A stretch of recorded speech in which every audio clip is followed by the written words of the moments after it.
Yes, watashi wa rokunji ni okimashita. So, ito naman yung polite niya. Ano? Polite.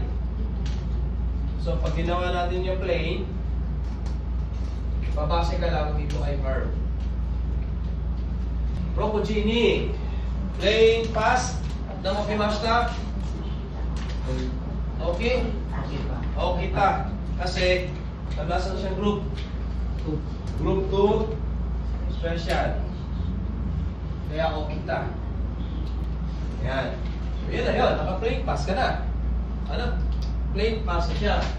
Pero yung grammar niya, same. Particle, same. Ano bago lang? Yung verb. Okay? Yes, so, watashi wa rokuji ni okimashita. Pagka, polite kayo. Polite way. Pag plain, yes, so watashi wa rokuji ni okita.